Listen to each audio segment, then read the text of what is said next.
Good morning or evening or afternoon, whenever you're watching this. Welcome to Getting to Know UBC. Today, our very, very special guest is Cherith Tucker. Hello, Cherith. Hi, I'm excited. I got two varies. Yeah, absolutely. You're well worthy of two varies. Now, you're sitting in a very distinct place. There are shelves and there are numbers. Could you? Yeah, you see my numbers up there? Yeah. Yeah. Does it go through 10 or does it really stop at 8? It stops at 9. Okay. So it's all the digits. I got 0 to 9. Okay. And so tell us where you're at your 0. I mean, it could just be a private room in your house where you like your digits. That's fine. Yeah, totally. I would totally have this in my house. Absolutely. But I am not currently at my house. Yeah, I'm at my office here at OBU. So, and during this pandemic time, you're still continuing to keep office hours? I am. So I'm the only one on the first floor of Owens Hall. So it's very quiet around here currently. Sure. Yeah, some days the lights don't even get turned on in the hallway. But yeah, I find it easier to get work done here, and the internet's better, and okay. So yeah, I'm coming up every day working.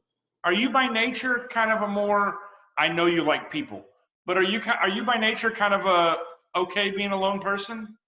Yes, yeah. Definitely. I definitely am an introvert. I definitely need alone time sometimes, but yeah, no, I also like being around people too.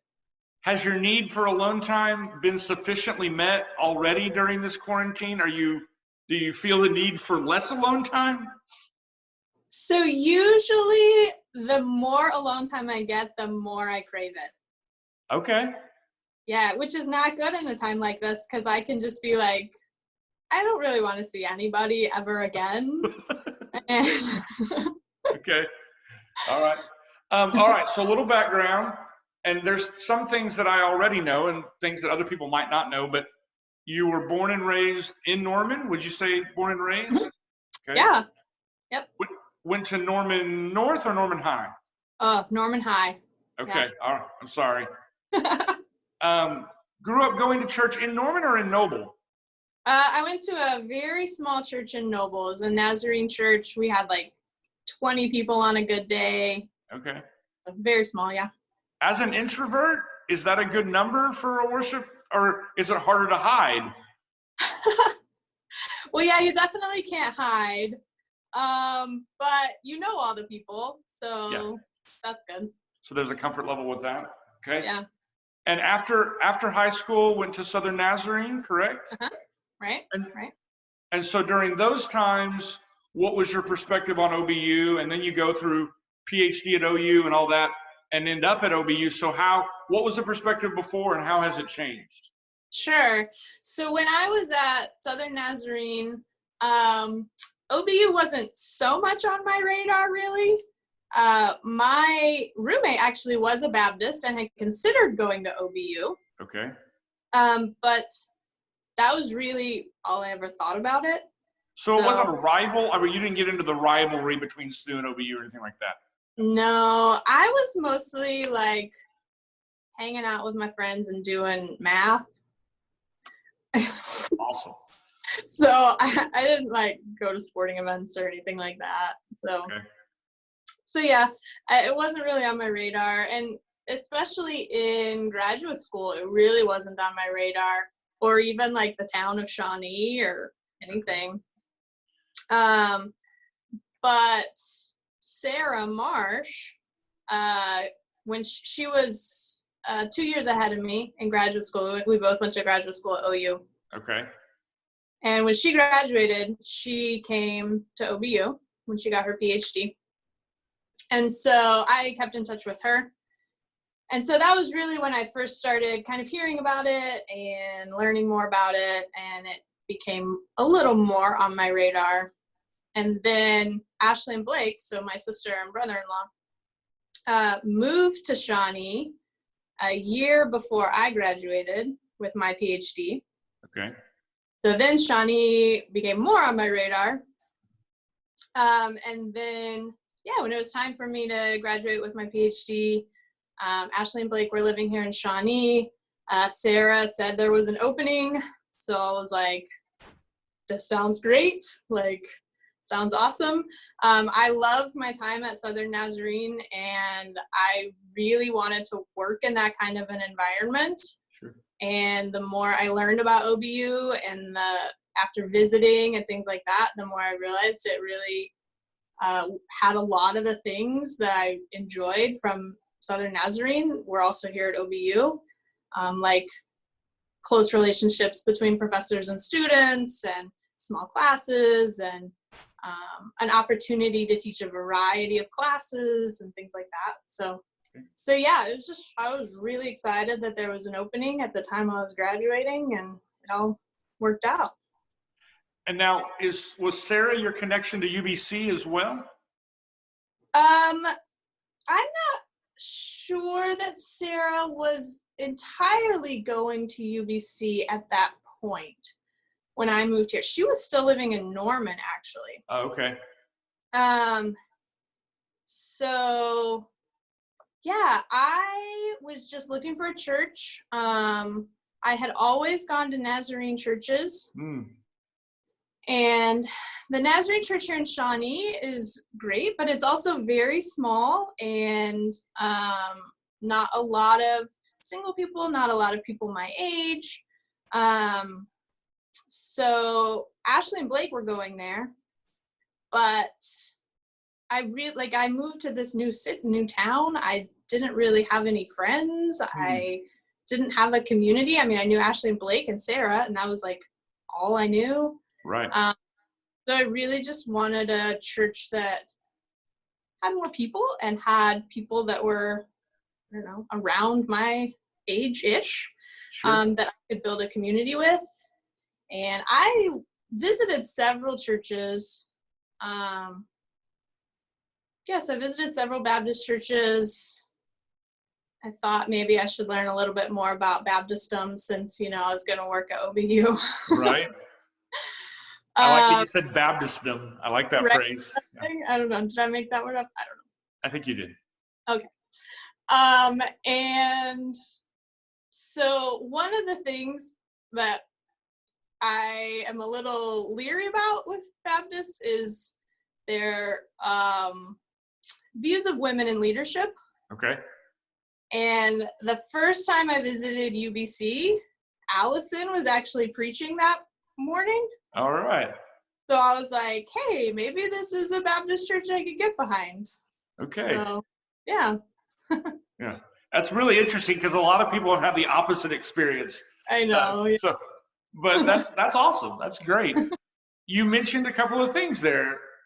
Three really good things: community, women in leadership, and singleness. So if we could ask a little more about the singleness thing. Now, Paul, in his letter to the Corinthians, makes a point about the status of singleness. Evidently, there was a little disagreement over married versus single, and maybe even in that time, possibly, as definitely has existed in our tradition, and possibly still exists in some ways. You could speak better to that than I could. There was this almost superiority of married versus singleness, and perhaps some dissension over that. So what is it like being single in a community of faith, being single at a time in your life when some are and some are not? And so what do you embrace about singleness? How do you see it as a blessing? Yeah. So one of the obvious things I see as a blessing being single is time. I have more time. I'm not having to get home to cook a meal for a family and spending time with my husband. And I mean, I just have more time. Oh no, time out. Not that you would automatically be expected to prepare a meal if you were a wife, correct? Right. Okay, all right, go ahead. So I have more time. So I have more time that I can devote to church activities. I have more time that I can devote to friendships. I have more time that I can devote to discipleship relationships. So I have several of those going on right now. not that I have like all the time in the world, Right. but I think that I do have more time maybe than somebody who is also taking care of a family and focusing on that. So that's, I think, one of the biggest blessings that I've noticed. Also, I think I'm able to build relationships with other single people, like in a different way, because we kind of know what we're going through, and we can connect on that level. So, you know, we can build a little bit more of a community there and be a blessing to each other.